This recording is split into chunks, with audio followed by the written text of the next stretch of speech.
کے بارے میں ہمیں سمجھایا آپ کے مرحوم ناریوں میں ڈاکٹر شہناز خان. اچھا السلام علیکم. سب سے پہلے اس کے بعد میں یہ کہوں گی کہ سب سے پہلے میں شرافت شاہ صاحب کا بہت شکر گزار ہوں ان کی کہ انہوں نے یہ پروگرام آرگنائز کیا. میں کے پی میں بہت دفعہ آئی ہوں. میں پشاور میں بھی ہم نے میٹنگس کی ہیں, میں لوور دی میں بھی گئی ہوں, سوات میں بھی گئی ہوں, بہت سی جگہوں پہ میں نے وزٹ کیا ہے اور میٹنگس بھی کی ہیں. لیکن کے پی میں یہ ہماری پہلی پبلک میٹنگ ہے, مطلب جس میں کہ ہم نے سب لوگوں کو بلایا ہے. وہ چھوٹی چھوٹی میٹنگس ہوتی تھی, کمروں میں ہوتی تھی, لیکن یہ پہلی میٹنگ ہے. تو میں امید کرتی ہوں کہ یہ بارش کا پہلا قطرہ ثابت ہوگی کہ انشاءاللہ اس کے بعد آئندہ آپ سب لوگ جب جائیں گے, جو ہمارے کوآرڈینیٹرز بیٹھے ہوئے ہیں, اور اپنے اپنے علاقوں میں میٹنگز کرائیں گے اور لوگوں کو برابری پارٹی کے منشور کے بارے میں اور اس کے اغراض و مقاصد کے بارے میں بتائیں گے, تاکہ یہ پارٹی کا پیغام ہم سمجھتے ہیں کہ محلے محلے گلی گلی پہنچنا چاہیے, کیونکہ ہماری پارٹی گراس روٹ کی پارٹی ہے, نیچے سے جو متوسط طبقہ ہے, محنت کش طبقہ ہے, اس کی پارٹی ہے, اور وہی لوگ اس میں جب شامل ہوں گے تو یہ پارٹی مضبوط ہوگی. اچھا, آج ابھی جو میں آپ کو برابری پارٹی پاکستان کے بارے میں جو میں آپ کو بات کہوں گی, یہ پارٹی باقی پارٹیوں سے مختلف کیسے ہے. اس وقت پاکستان میں تقریباً 120-130 پارٹیاں ہیں جو الیکشن کمیشن کے پاس رجسٹرڈ ہیں. تو آخرکار ہم نے ایک نئی پارٹی کیوں بنائی, یہ سب سے بڑا سوال پیدا ہوتا ہے. کیونکہ جواد صاحب کو 2013 کے الیکشن میں ان کو پیپلز پارٹی نے بھی, پی ٹی آئی نے بھی اور نون لیگ نے بھی آفر کی تھی کہ وہ اس پارٹی میں شامل ہو جائے, لیکن انہوں نے اس کو آفر کو قبول نہیں کیا. یہ پارٹی میں آپ کو بتاتی ہوں, اگر آپ باقی 3 بڑی پارٹیوں کو ہم دیکھ لیتے ہیں, جیسے فرض کیا پی ٹی آئی کو ہم دیکھ لیں. پی ٹی آئی کیوں بنی تھی؟ سب سے اگر آپ غور کریں, پی ٹی آئی کا جہاں سے سفر شروع ہوا تھا اور پھر عمران خان جب وزیر اعظم بنے ہیں, تو پی ٹی آئی صرف ایک مقصد کے لیے بنی تھی, اور وہ مقصد یہ تھا کہ عمران خان کو وزیر اعظم بنانا ہے. کیونکہ عمران خان کا پورا گول یہ تھا کہ میں وزیر اعظم بن جاؤں تو میں اس ملک کے تمام مسئلے حل کر دوں گا. کیونکہ اچھا انسان ہوں, میں ایماندار انسان ہوں, تو میں آؤں گا تو کرپشن بھی ختم ہو جائے گی اور یہ سارے مسئلے حل ہو جائیں گے. تو ان کا پورا فوکس جو تھا وہ اپنی ذات پہ تھا کہ میں وزیر اعظم بن جاؤں. اچھا, اب اگر ہم آپ دیکھ لیں پی ایم ایل این کو دیکھ لیں, جو کہ مسلم لیگ نون کہلاتی ہے, وہ نواز شریف کے نام پہ بنی. مطلب وہ نام ہی اس کا جو ہے وہ اس پارٹی کے جو چیئرمین ہے اس کے نام پہ ہے, نواز لیگ اس کو کہتے ہیں. اب اگر نون لیگ کو اگر آپ دیکھیں تو نواز شریف جو تھے وہ اس کے پرائم منسٹر تھے. اگر وہ نااہل قرار دیے گئے تو پھر شہباز شریف ہیں, اس کے بعد پھر مریم نواز ہیں, پھر شہباز شریف ہیں, ان کے صاحبزادے حمزہ شہباز ہیں. اس پارٹی کا مقصد اس خاندان کو حکومت میں لے کے آنا ہے. پھر آپ دیکھ لیں پیپلز پارٹی کو دیکھ لیں. پیپلز پارٹی شروع ہوئی تھی بھٹو صاحب کے دور میں. بھٹو صاحب نے ایک عوامی پارٹی تشکیل دی تھی, اور ہم سمجھتے ہیں کہ وہ اس ملک کی پہلی پارٹی تھی جو ایک عوامی پارٹی تھی. لیکن اس کے بعد پھر کیا ہوا, جب ان کے بعد ان کی بیٹی جو تھی بے نظیر حکومت میں آئی, جب ان کی شہادت ہوئی اس کے بعد پھر زرداری صاحب آئے. زرداری صاحب اب نہیں ایکٹیو سیاست میں آنا چاہتے, تو اب بلاول بھٹو ہیں. بلاول بھٹو کو ابھی کرونا ہوا تو آصفہ زرداری نے تقریر کی جا کے. تو پیپلز پارٹی کا سارا مقصد جو ہے بھٹو زرداری خاندان کو حکومت میں لے کے آنا ہے. اسی طرح مولانا صاحب کو آپ دیکھ لیں, ان کے والد پہلے تھے حکمران کے, مطلب پارٹی کے ہیڈ تھے, اب وہ ہیں, ان کے بعد شاید ان کا بیٹا ہو. تو یہ جو بڑی پارٹیاں ہیں یہ ان خاندانوں کو یا ان لوگوں کو یا ان افراد کو حکومت میں لانے کے لیے بنائی جاتی ہیں جو اس کو بناتے ہیں, جو اس کے بانی ہوتے ہیں یا اس کو ہیڈ کرتے ہیں, اور باقی لوگ جو ہوتے ہیں وہ ان کے اندر کام کرتے ہیں. برابری پارٹی پاکستان اس لیے نہیں بنائی گئی کہ وہ کسی ایک فرد کو وزیر اعظم بنائے یا ایک فرد کو کوئی عہدہ دے یا اس کے خاندان کو کوئی مراعات دے. جواد احمد صاحب نے خود جو چیئرمین ہے پارٹی کے, انہوں نے بہت دفعہ کہا ہے کہ میں وزیر اعظم نہیں بننا چاہتا, میں چاہتا ہوں کہ اس ملک کے نوجوان اور اس ملک کے متوسط طبقے کے لوگ سامنے آئیں, وہ خود لیڈرشپ لیں اور وہ خود حکومتیں بنائیں تاکہ ان کے فیصلے ہوں لاگو، وہ لوگ قانون اور پالیسیاں بنائیں. جب ہم لوگ آئے ہیں، جیسے میں آپ کے سامنے آئی کھڑی ہوں ادھر، اور میرے ساتھ مقصود خان صاحب ہیں، عدیل ہیں، ہم میں سے کوئی آپ سے ووٹ نہیں مانگنے کے لیے آیا. ہم یہ نہیں کہہ رہے آپ سے کہ آپ ہمیں ووٹ دو تاکہ ہم الیکشن جیتیں اور ہم پھر ایم این ایز بنیں اور ایم پی ایز بنیں. تو یہ پارٹی ان لوگوں کے لیے نہیں ہے جنہوں نے یہ پارٹی بنائی ہے. یہ پارٹی ایک نظریے کے تحت بنی ہے، اور میں یہ چاہتی ہوں کہ آپ اس نظریے کو سمجھیں تاکہ آپ کو پتہ چلے کہ اس پارٹی اور دوسری پارٹیوں کا فرق کیا ہے. وہ نظریہ کیا ہے؟ وہ نظریہ یہ ہے کہ اس ملک کے وسائل اور اس ملک کے مواقع پر اس ملک کے تمام لوگوں کی برابر کی دسترس ہونی چاہیے، بلا تفریق اس کے کہ ان کی قومیت کیا ہے، ان کا رنگ نسل کیا ہے، ان کا مذہب کیا ہے، فرقہ کیا ہے. ہر انسان، ہر شہری جو اس ملک میں پیدا ہوتا ہے اور اس ملک میں بستا ہے، اس کا حق ہے کہ اس ملک کے تمام وسائل پر اس کی برابر کی دسترس ہو. اب اس کا کیا مطلب ہے؟ اس کا مطلب یہ ہے کہ جن اسکولوں میں آپ کے ایم این ایز اور ایم پی ایس کے بچے پڑھتے ہیں، آپ کے بچے بھی اسی اسکولوں میں پڑھنے چاہیے. جو علاج کی سہولتیں آپ کے منتخب نمائندوں کو اور بڑے اعلیٰ افسران کو ملتی ہیں، وہی سہولتیں آپ کے خاندانوں کو بھی ملنی چاہیے. جس طرح کی بڑی گاڑیوں میں وہ سفر کرتے ہیں، اسی طرح کی سہولتیں آپ کے پاس بھی ہونی چاہیے. روزگار کے مواقع جو ان کے بچوں کے پاس ہیں، وہ آپ سب کے بچوں کے پاس اور آپ کے پاس بھی ہونے چاہیے. اور سب سے بڑھ کر یہ کہ اگر وہ الیکشن کنٹیسٹ کر سکتے ہیں، وہ ایم این ایز اور ایم پی اے بن سکتے ہیں، تو آپ بھی بن سکتے ہیں. آپ کو بھی یہ حق ہونا چاہیے کہ آپ یہ الیکشن کنٹیسٹ کریں اور آپ الیکشن جیتیں اور آپ اسمبلیوں میں جائیں. یہ ہمارا مقصد ہے اس پارٹی کو بنانے کا، کہ جن لوگوں کی اجارہ داری ہے اس کو ختم کیا جائے، اور اس ملک کی حکومت ایک عوامی حکومت ہونی چاہیے جہاں پہ پارلیمنٹ میں عام لوگوں کی بات ہونی چاہیے، عام لوگوں کے مسئلے ڈسکس ہونے چاہیے، اور اس پہ قانون اور پالیسی بننی چاہیے. اب جب یہ لوگ ایم این ایز اور ایم پی ایس بنتے ہیں، یہ کیسے بنتے ہیں؟ یہ سوچنے کی بات ہے نا. کیوں جب میں بات کرتی ہوں کئی دفعہ مختلف علاقوں میں، ملک کے حصوں میں، اور میں پوچھتی ہوں کہ آپ کا حلقہ کون سا ہے، آپ کا نیشنل اسمبلی کا کون سا حلقہ ہے، صوبائی اسمبلی کا کون سا حلقہ ہے، تو وہ مجھے اس حلقے کے جو الیکٹڈ بندہ ہوتا ہے اس کا نام بتاتے ہیں کہ یہ تو پرویز کھٹر کا حلقہ ہے، یہ شاہ محمود قریشی کا حلقہ ہے، یہ فلاں کا حلقہ ہے. تو میں ان سے پوچھتی ہوں کیا یہ حلقہ ان کی جاگیر ہے؟ کیا اس حلقے کو یہ ان کو موروثیت میں ملا ہے؟ یہ حلقہ آپ لوگوں کا ہے، جس میں آپ لوگ رہتے ہیں. یہ آپ کا حلقہ ہے، آپ کا حق ہے کہ آپ کسی کو بھی اس حلقے سے الیکٹ کروائیں اور اس کو ایم این اے بنا کے اسمبلیوں میں بھیجیں. تو ہم یہ سلسلہ جو ہے یہ ختم کرنا چاہتے ہیں. اچھا، اب اس پہ ہم آتے ہیں کہ جب یہ الیکشن جب ہوتا ہے تو ان کو کون جتواتا ہے؟ بہت سے لوگ کہتے ہیں یہ تو بہت مشکل ہے کہ ہم ان کے سامنے کھڑے ہوں، کیونکہ یہ طاقت والے ہیں، یہ پیسے والے ہیں، ہم ان کے سامنے کیسے کھڑے ہوں گے؟ تو بات یہ ہے کہ یہ لوگ کیسے بنتے ہیں ایم این ایز اور ایم پی ایس؟ یہ آپ کے ووٹ سے بنتے ہیں.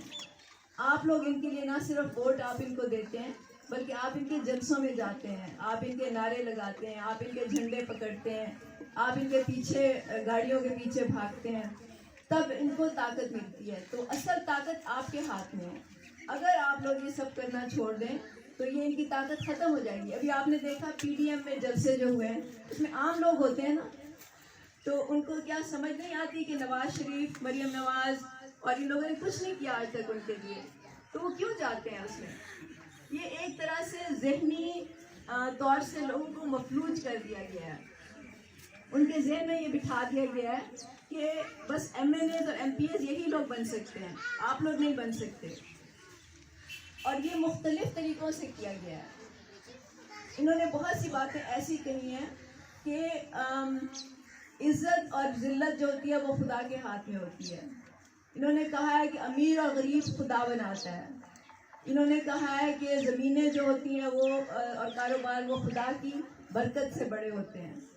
انہوں نے یہ کہہ کے اور انہوں نے یہ کہہ کے لوگوں کو یہ سمجھایا ہے کہ آپ کے ہاتھ میں کچھ نہیں ہے، آپ بالکل پاور لیس ہو. یہ کہتے ہیں زندگی اور موت خدا کے ہاتھ میں ہوتی ہے. بالکل ہم مانتے ہیں کہ خدا کے ہاتھ میں ہوتی ہے, خدا نے یہ نظام بنایا ہے, لیکن خدا نے قدرت کا نظام بنایا ہے. جو پیسے کا نظام ہے, جو سیاسی نظام ہے, جو سماجی نظام ہے, وہ تو انسان کے قانون سے بنتا ہے نا. انسان جب اسمبلیوں میں بیٹھتے ہیں وہ قانون بناتے ہیں کہ کون کتنا ٹیکس دے گا, وہ قانون بناتے ہیں کہ کون زمین خرید سکتا ہے کون نہیں خرید سکتا, وہ یہ قانون بناتے ہیں کہ کس کے پاس صحت کی سہولیات کتنی ہیں, وہ یہ قانون بناتے ہیں کہ کون کس طرح کے کالج اور اسکول میں تعلیم حاصل کر سکتا ہے. یہ تو خدا نے نہیں بنایا نا, یہ تو ہم بناتے ہیں, یہ تو انسان بناتے ہیں.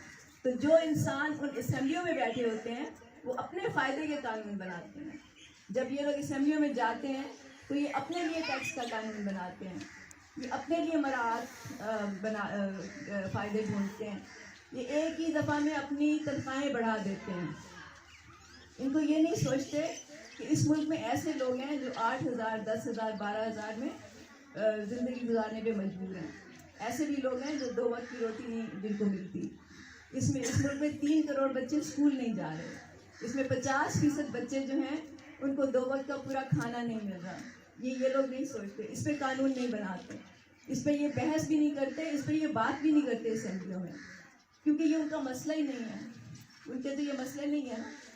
ان کے بچے تو بڑے بڑے اعلیٰ اسکولوں میں پڑھتے ہیں, وہ تو جب بیمار ہوتے ہیں تو وہ ہوائی جہاز پکڑ کے باہر چلے جاتے ہیں, کوئی امریکہ چلا جاتا ہے, کوئی انگلینڈ چلا جاتا ہے. تو اگر وہ اتنا ہی خدا پہ ان کو یقین ہے زندگی اور موت کا, تو وہ کیوں جاتے ہیں ادھر, وہ کیوں جاتے ہیں ہوائی جہاز لے کے اور اب بڑے بڑے ہسپتالوں میں اپنا علاج کیوں کراتے ہیں. تو یہ ہمیں سب باتیں سوچنے والی ہیں کہ یہ ہمیں کیوں نہیں مل رہا اور ہمیں کس طرح سے بیوقوف بنایا جا رہا ہے. اب جو ہم کرنا چاہتے ہیں کہ ہم لیڈرشپ عام لوگوں کو دینا چاہتے ہیں, آپ لوگوں کو دینا چاہتے ہیں. مجھے پتہ ہے کہ یہ آسان کام نہیں ہے, یہ ایک مشکل کام ہے. اس مشکل کام میں ان کے پاس ظاہر ہے کہ پاور بھی ہے, ان کے پاس پیسہ بھی ہے, لیکن ایک جو سب سے مشکل بات ہے نا, جو کہ ہماری راہ میں بہت بڑی رکاوٹ ہوگی اگر ہم اس کو سمجھیں گے نہیں. اور وہ مشکل بات یہ ہے کہ جو ہم 99% کی بات کرتے ہیں, جو کہ آپ ہمارے بینر سے دیکھ رہے ہیں, 99% وہ لوگ ہیں جو محنت کش ہیں, جو مڈل کلاس سے ہیں, جو نوجوان ہیں, پڑھے لکھے ہیں. وہ مختلف وجوہات کی بنا پہ آپس میں تقسیم ہیں. وہ رنگ, نسل, قبیلہ, زبان, ایتھنیسٹی, ذات پات, برادری, مذہب, فرقہ, ان بنیادوں پہ آپس میں تقسیم ہے. اور اس لیے جب وہ متحد نہیں ہوتے, متحد نہیں ہو سکتے, تو وہ اپنی پاور بھی نہیں دکھا سکتے. ہمارے خیال میں برابری پارٹی پاکستان تبھی کامیاب ہوگی جب ہم اپنے ذہنوں سے یہ تعصبات نکال دیں گے, جب ہمیں سمجھ آ جائے گی کہ ہمارا طبقہ جو ہے, جو مڈل کلاس محنت کش طبقہ ہے, ان کے مفادات ایک جیسے ہیں, ان کے مسائل ایک جیسے ہیں, اور ان کا حل صرف انہی کے پاس ہے. اور وہ اس بنیاد پہ اکٹھے ہوں گے, متحد ہوں گے, منظم ہوں گے, اپنے خود لیڈر خود چوز کریں گے, ان الیکٹیبلز کے پیچھے نہیں بھاگیں گے, ان کے جھنڈے نہیں اٹھائیں گے, ان کے پیچھے نعرے نہیں لگائیں گے. تو تبھی وہ اپنے طبقے کے لوگوں کو الیکٹ کر کے اس نظریے پہ کہ یہ دنیا, یہ ملک ان تمام لوگوں کا ہے جو اس ملک میں رہتے ہیں بلا تفریق, رنگ, نسل, قوم, فرقہ, مذہب وغیرہ وغیرہ, تو تبھی ہم کامیابی حاصل کر سکتے ہیں. تو ہمارا سب سے پہلا جو ہمارے سامنے چیلنج ہے وہ ہم نے ان 99% کو متحد کرنا ہے, ان 99% کو منظم کرنا ہے, تاکہ یہ اپنے حق کے لیے کھڑے ہو سکیں, اپنے حق کے لیے آواز اٹھا سکیں. اور پھر ہی ہم سمجھتے ہیں کہ یہ آگے بڑھیں گے اور ہم جو ہے انشاءاللہ کامیاب ہوں گے. اب ہم یہ پارٹی کیسے کریں گی, یہ سوال پیدا ہوتا ہے نا کہ ہم یہ کیسے کریں گے. تو پارٹی اس کے لیے کوآرڈینیٹرز نامزد کرتی ہے, اور یہاں پہ میں دیکھ رہی ہوں کچھ لوگ اگر جو کوآرڈینیٹرز ہیں اگر وہ تھوڑی دیر کے لیے کھڑے ہو جائیں تاکہ سب لوگ ان کو ریکگنائز کر لیں. شکریہ شکریہ. تو جی بس تشریف رکھیں. تو میں یہ کہنا چاہوں گی کہ یہ کوآرڈینیٹرز جو ہیں یہ اس پارٹی کی بنیاد ہیں, اس پارٹی کی جو ہم کہتے ہیں فاؤنڈیشن ہے. کیونکہ نہ میں ہر جگہ جا سکتی ہوں، نہ جواد صاحب ہر جگہ جا سکتے ہیں. تو آپ لوگ ہیں جو آپ پارٹی کا پیغام اور میسج لے کے اپنے اپنے علاقوں میں، اپنے اپنے حلقوں میں یہ پیغام پہنچا سکتے ہیں، پارٹی کو مضبوط کر سکتے ہیں اور تنظیمیں بنا سکتے ہیں. اور ہم سمجھتے ہیں کہ جب پارٹی گراس روٹ لیول پہ مضبوط ہوگی تو پھر آپ کو پیسوں کی ضرورت نہیں ہوگی، پھر آپ طاقت والوں کا بھی مقابلہ کر سکتے ہیں. کیونکہ آخر کار جو قوت ہوتی ہے وہ عوام کے ہاتھ میں ہوتی ہے.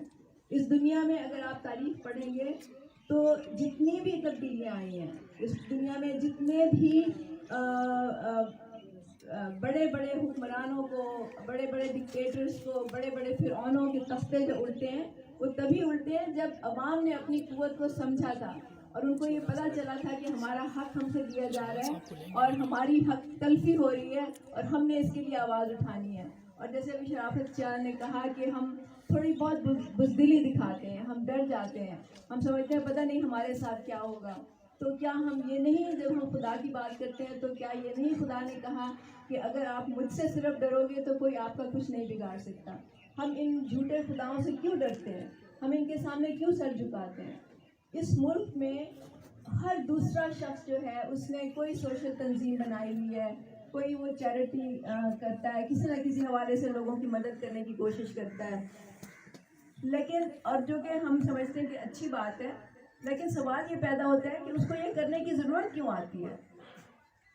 کیوں اس ملک کے لوگوں کو اس بات کا انتظار کرنا پڑے کہ کوئی آئے گا اور ان کی ہیلپ کرے گا، کوئی آئے گا اور ان کو راشن پہنچائے گا، کوئی آئے گا ان کو نوکری دلائے گا، کوئی آئے گا ان کی کسی نہ کسی طرح سے مدد کرے گا؟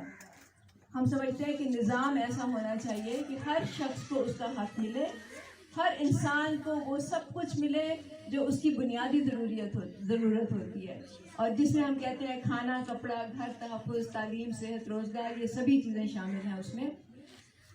جب تک یہ نہیں ہوگا ہم سمجھتے ہیں اس ملک میں برابری نہیں آ سکتی.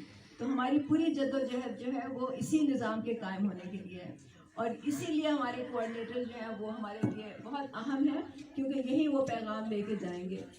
تو سوال یہ پیدا ہوتا ہے کہ اس وقت جو اس ملک میں جو کچھ بھی ہو رہا ہے آپ کے سامنے ہی ہے، اور اس وقت جو مہنگائی کا حال ہے، جو اس وقت کرونا کی وجہ سے، کچھ غلط پالیسیوں کی وجہ سے جو ملک میں ایک طرح سے افراتفری اور انتشار کی کیفیت پیدا ہوئی ہے. آپ روزانہ دیکھتے ہیں، آپ خبروں میں پڑھتے ہیں، ٹی وی پہ دیکھتے ہیں، ملک میں حادثات ہوتے ہیں، لوگ ایک دوسرے کے لڑتے ہیں، ایک دوسرے کو قتل کرتے ہیں. تو ہم سمجھتے ہیں کہ اس کا گہرا تعلق معاشی نظام سے ہوتا ہے.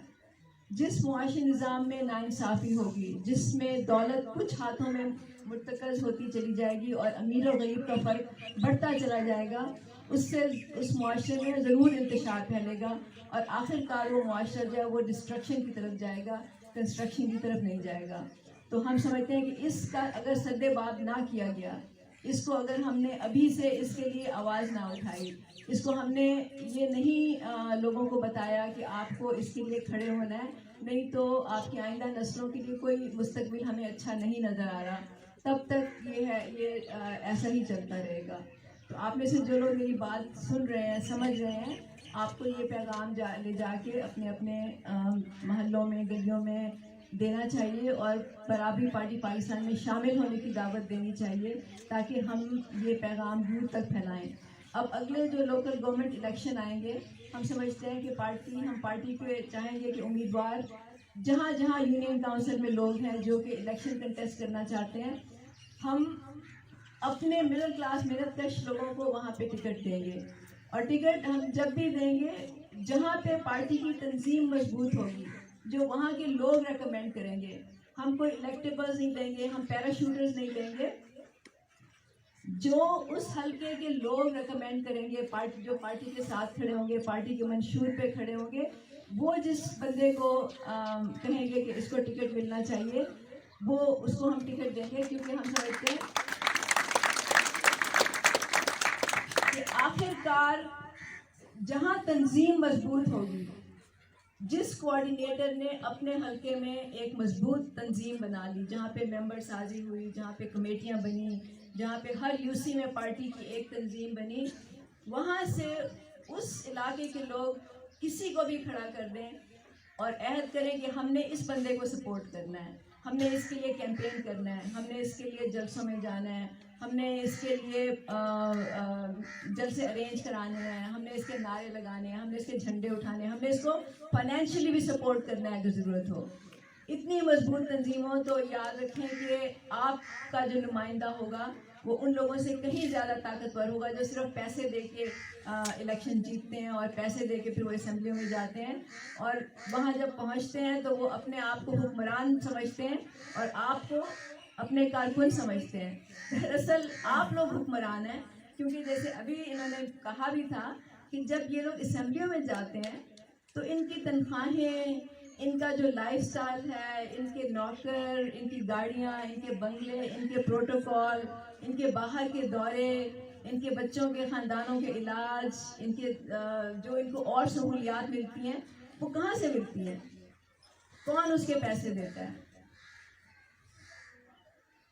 کہاں سے؟ وہ IMF تو نہیں دیتی، وہ کون دیتا ہے؟ آپ دیتے ہیں، حکومت پاکستان دیتی ہے، اور حکومت پاکستان کے پاس وہ کہاں سے پیسے آتے ہیں؟ آپ کا ٹیکس کا پیسہ ہوتا ہے۔ حکومت کے پاس درختوں پہ تو نہیں پیسے اگتے، آپ کا ٹیکس کا پیسہ ہوتا ہے جس سے ان لوگوں کی گاڑیاں، بنگلے، ان لوگوں کے گھر کے خرچے چلتے ہیں اس سے۔ تو پھر ایسا کیوں ہو کہ ان کے جو کچن کا خرچہ ہے وہ تو ہزاروں لاکھوں میں ہو اور عام بندہ جو ہے اس کو 2 وقت کی روٹی بھی نہ ملے؟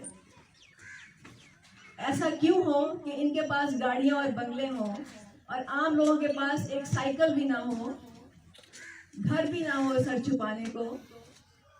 ایسا کیوں ہو کہ یہ لوگ تو بڑے ہوائی جہازوں پہ جا کے باہر علاج کرا لیں اور اس ملک میں جو رہنے والے ہیں وہ صرف صاف پانی نہ ملنے کی بنیاد پہ بیمار ہوں اور پھر اس کے بعد مر جائیں، یا مچھر کے کاٹنے سے مر جائیں، یا ان کو اس طرح کی بیماریاں ہو جائیں جس کا کوئی علاج نہیں ہے، یا علاج بہت مشکل ہے یا بہت مہنگا ہے؟ ایسا کیوں ہو آخر؟ کیونکہ اگر یہ لوگ آپ کے پیسوں سے کام کر رہے ہیں، آپ کے پیسوں پہ ان کا گھر کا خرچہ چل رہا ہے، تو یہ آپ کے خدمتگار ہیں۔ یہ آپ کو بہت اچھی طرح اس کا مطلب سمجھ لینا چاہیے۔ یہ آپ پہ حکومت نہیں کر سکتے، نہ ان کو حق ہے کرنے کا۔ آپ لوگوں کو حق ہے کہ آپ ان سے ڈیمانڈ کریں کہ ہمارے مسئلے نہیں حل ہوئے، ہمارے پاس روزگار نہیں ہے، ہمارے بچوں کے پاس علاج کی سہولتیں نہیں ہیں، ہمارے بچے اسکول آدھی تعلیم چھوڑ دیتے ہیں کیونکہ آگے ان کے پاس پڑھنے کے پیسے نہیں ہوتے۔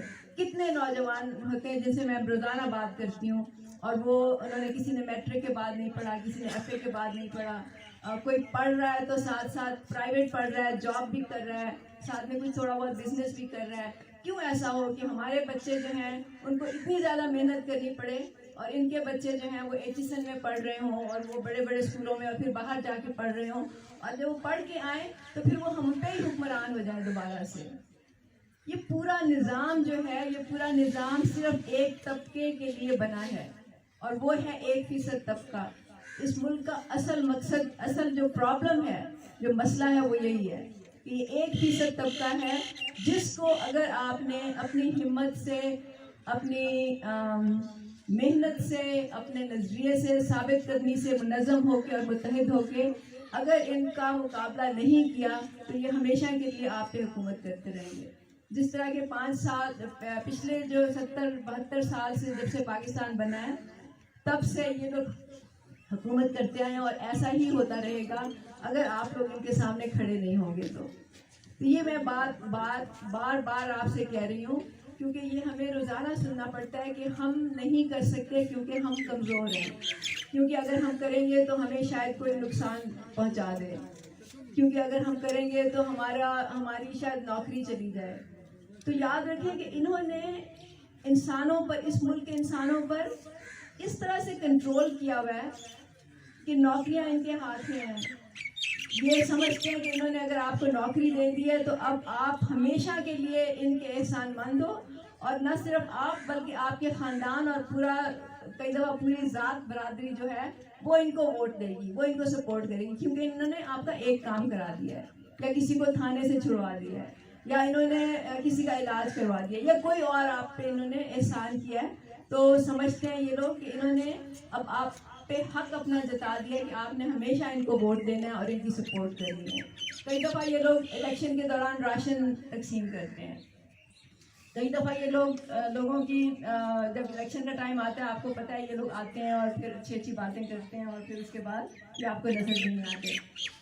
کئی دفعہ یہ آپ کو کہیں گے کہ ہم آپ کے محلے کی گلی پکی کرا دیں گے, یا ہم آپ کے پانی کا نکاسی کا انتظام صحیح کر دیں, اور لوگ سمجھتے ہیں کہ بس یہ انہوں نے بہت زیادہ احسان کیا ان پہ, ان کا یہ چھوٹا سا مسئلہ حل کر کے, اور وہ اسی پہ خوش ہو جاتے ہیں. آپ نے اس پہ خوش نہیں ہونا. اگر یہ کر رہے ہیں وہ تو یہ ان کی ذمہ داری ہے اور یہ آپ کا حق ہے. آپ کا حق اس سے بہت بڑھ کے ہے. آپ کا حق جو میں نے پہلے کہا, آپ کا حق یہ ہے کہ آپ کو اس ملک کے تمام وسائل پر, اس ملک کے تمام مواقع پر, اپرچونٹیز پر برابر کی دسترس ہونی چاہیے. ہم یہ نہیں کہتے کہ سارے انسان برابر ہو جائیں گے, لیکن لوگوں کے سامنے راستے بند نہیں ہونے چاہیے. کسی بچے کے سامنے کو اس لیے اسکول یا کالج نہ چھوڑنا پڑے کہ اس کے پاس پیسے نہیں تھے. کوئی بے روزگار اس لیے نہ ہو کہ اس کی پہنچ نہیں ہے یا اس کی کسی کے ساتھ اپروچ نہیں ہے. تو جب تک یہ نہیں ہوگا تب تک ہم لوگ ایسے ہی رہیں گے. اس لیے برابری پارٹی پاکستان ایک پلیٹ فارم ہے جس میں آپ کو یہ اپرچونٹی دی گئی ہے کہ آپ اس میں شامل ہوں, اس میں آئیں, محنت کریں اور سنسیئر ہوں, لوگوں کے ساتھ سنسیئر ہو کے کام کریں. تو انشاءاللہ ہم سمجھتے ہیں کہ آخر کار کامیابی ہماری ہوگی, اس ملک کے لوگوں کی ہوگی, اور اس ملک کا نظام جو ہے وہ برابری کی طرف جائے گا. اس کے لیے ہم سمجھتے ہیں کہ جب ہم لیڈرشپ کی بات کرتے ہیں, ہم کہتے ہیں کہ یہ تو آپ کو پھر اور لیڈر بنانے پڑتے ہیں, کیونکہ لیڈرشپ جو ہوتی ہے وہ کسی کی اجارہ داری نہیں ہوتی. ہم سمجھتے ہیں کہ اگر آپ میں لیڈرشپ کوالٹی ہے اور آپ لیڈر بن گئے ہیں تو پھر آپ کی ذمہ داری ہے کہ آپ اور لیڈر پیدا کریں, اور لوگوں کو امپاور کریں. اس طرح سے آہستہ آہستہ اس پارٹی کا پیغام اور میسج گراس روٹ تک جائے گا. اور ہم سمجھتے ہیں کہ پارٹی انشاءاللہ, اس وقت پارٹی کا میں آپ کو تھوڑا سا بتا دوں کہ برابری پارٹی پاکستان, آپ لوگ میں سے کتنے لوگوں نے برابری پارٹی کا نام سنا تھا یہاں آنے سے پہلے؟ تو کچھ لوگوں نے سنا تھا, کچھ نے نہیں سنا تھا. تو میں امید کرتی ہوں کہ اب آپ لوگوں کو سب کو پتہ چل گیا ہے برابری پارٹی پاکستان کا. اور آپ لوگ جب جائیں گے تو جو باتیں یہاں پہ آپ نے سنی ہیں وہ آپ آگے جا کے لوگوں کو بتائیں گے. وہ کہتے ہیں نا, قطرہ قطرہ مل کے دریا بنتا ہے. تو آپ کو یاد ہے خان صاحب ابھی جب پرائم منسٹر نہیں بنے تھے تو انہوں نے کہا تھا کہ میں جب پرائم منسٹر بنوں گا تو میں ایک سونامی لے کے آؤں گا. آپ کو پتہ ہے سونامی کیا ہوتی ہے؟ سونامی تباہی کی طرف لے کے جاتی ہے. جب سونامی آتی ہے تو ہر چیز تہس نہس ہو جاتی ہے اور ہر چیز ملیا میٹ ہو جاتی ہے. تو خان صاحب نے ایکچولی وہی اسی راستے کی طرف جا رہے ہیں, وہ خرابی کریں. لیکن ہم کہتے ہیں کہ جب قطرہ قطرہ بن کے دریا بنتا ہے تو دریا ایکچولی زندگی کا منبع ہوتا ہے. آپ کو پتہ ہے کہ دریا جو ہے اس سے خوشحالی آتی ہے, اس سے جہاں جہاں جو سویلائزیشنز تھی پرانے زمانے میں وہ دریاؤں کے کنارے پہ بنی تھی. تو ہم چاہتے ہیں اس ملک میں قطرہ قطرہ مل کے یہ برابری پارٹی پاکستان ایک ایسا دریا بنے جس سے لوگوں کو خوشحالی ملے, جس سے لوگ جو ہیں وہ ایک ایسی ان کا مستقبل ہو کہ وہ خواب دیکھ سکیں. اس ملک میں تو اس وقت یہ حال ہے کہ بہت سے لوگ یہ خواب ہی نہیں دیکھ سکتے کہ میں بڑا ہو کے کیا بنوں گا یا کیا میں کام کر سکتا ہوں, کیونکہ ان لوگوں نے ان سے خواب دیکھنے کی بھی وہ چھین لی ہے. میں نے ایک پشاور میں تھی ایک دفعہ, تو کسی خاتون تھی کوئی, ان کے ساتھ گھر میں کام کرنے والی, آپ کو پتہ ہے مڈل کلاس کے گھروں میں اکثر عورتیں مرد کام کرتے ہیں. تو انہوں نے مجھے کہا کہ میرے گھر میں ایک خاتون ہے وہ کام کرتی ہے تو اس کو کچھ ہیلپ کی ضرورت تھی, تو اس نے مجھ سے کچھ پیسے مانگے. تو میں نے اس سے پوچھا کہ اچھا کتنے بچے ہیں؟ تو اس نے کہا پتہ نہیں 9 یا 10 بچے ہیں میرے. تو میں نے اس سے کہا کہ اتنے بچے کیوں پیدا کیے ہیں آپ نے؟ تو اس نے مجھے کہا اگر ہم بچے نہیں پیدا کریں گے تو پھر آپ کے ڈرائیور کون ہوں گے, آپ کے خانسامہ کون ہوں گے, آپ کے باڈی گارڈ کون ہوں گے, آپ کے نوکر چاکر کون ہوں گے. مطلب اس خاتون نے یہ نہیں کہا کہ میں چاہتی ہوں میرا بچہ ڈاکٹر بنے, میرا بچہ انجینئر بنے, میرا بچہ آرٹسٹ بنے. وہ یہ امیجن ہی نہیں کر سکتے, وہ سوچ ہی نہیں سکتے, کیونکہ ان لوگوں نے ان سے وہ ایک سوچنے کی قوت بھی چھین لی ہے. یہ کیوں ایسا ہے؟ ہر ماں باپ سوچتے ہیں نا اپنے بچوں کے لیے کہ وہ بچے بڑے ہوں, پیدا ہوں, کامیاب انسان بنے. تو ان کی سوچ انہوں نے چھوٹی کر دی ہے کہ بس نوکر کہیں پہ نوکری لگ جائے, 5,000 کی, 10,000 کی, 12,000 کی نوکری لگ جائے, بس وہ اس میں خوش ہوں گے. ہم چاہتے ہیں اس ملک میں لوگ خوشحال ہوں تاکہ وہ خود بھی خواب دیکھ سکیں ایک اچھی زندگی کا, اور اپنے بچوں کے لیے بھی اچھے مستقبل کا سوچ سکیں. جب بھی میں کہیں گاؤں وغیرہ میں جاتی ہوں تو بچے بیٹھے ہوتے ہیں, جیسے یہاں پہ بچے بیٹھے ہیں. اب آپ ان سے پوچھیں کہ آپ بڑے ہو کے کیا بنو گے, تو آپ کو حیرانی ہوگی کہ بہت سے بچے کہیں گے کہ میں ڈاکٹر بنوں گا, انجینئر بنوں گا, میں پائلٹ بنوں گا, میں پولیس میں جاؤں گا, میں مختلف ان کے, کیونکہ انہوں نے دیکھا ہوتا ہے اپنے ارد گرد. لیکن جب آپ ان کو لائف کو ٹریس کرتے ہیں تو بہت کم ایسے ہوتے ہیں جو ایکچولی جو اپنا یہ خواب پورا کر سکتے ہوں, بیکاز ان کے سامنے دروازے بند ہوتے ہیں, ان کو وہ موقع ہی نہیں ملتا کہ جس سے وہ اپنا خواب پورا کر سکیں. اس وقت اس ملک میں جب اول تو میں نے جیسے بتایا کہ 3 کروڑ بچے تو اسکول ہی نہیں جا رہے, لیکن جو بچے اسکول جاتے ہیں, اگر 100 بچہ اسکول جاتا ہے تو اس میں سے شاید 5 یا 6 ایسے ہوتے ہیں جو کالج کی سطح سے اوپر ان کو موقع ملے پڑھنے کا, کیونکہ اس سے پہلے ہی بہت سے بچے جو ہیں وہ اسکول کالج چھوڑ چکے ہوتے ہیں, کیونکہ یا ان کے ماں باپ کے پاس پیسہ نہیں ہوتا, یا وہ خود ہی ہمت ہار چکے ہوتے ہیں, یا ان کو پتہ ہوتا ہے کہ اگر وہ 2 ڈگریاں لے بھی لیں گے تو آگے تو نوکریاں نہیں ہیں, وہ پڑھ بھی لیں گے تو کیا فائدہ ہوگا. ان کو پتہ ہوتا ہے کہ وہ کاروبار تو کر نہیں سکتے, کیونکہ اس بینک میں کاروبار کے لیے سرمایہ چاہیے اس ملک میں, اور بینک جو ہیں وہ کاروبار کے لیے سرمایہ صرف امیروں کو دیتے ہیں, عام لوگوں کے لیے وہ سرمایہ نہیں ہے. آپ جا کے بینک میں آج چلے جائیں اور ایک درخواست ڈال دیں کہ میں اپنا بزنس سٹارٹ کرنا چاہتا ہوں, مجھے تھوڑا سا سرمایہ چاہیے, آپ کو نہیں ملے گا. لیکن شہباز شریف, حمزہ شہباز, ان سب کی فیملیوں کو, ان کے خاندانوں کو, ان سب کو مل جائے گا فوراً. تو کیوں ایسا ہے؟ کیا آپ کا حق نہیں ہے؟ کیا یہ ملک آپ کا نہیں ہے؟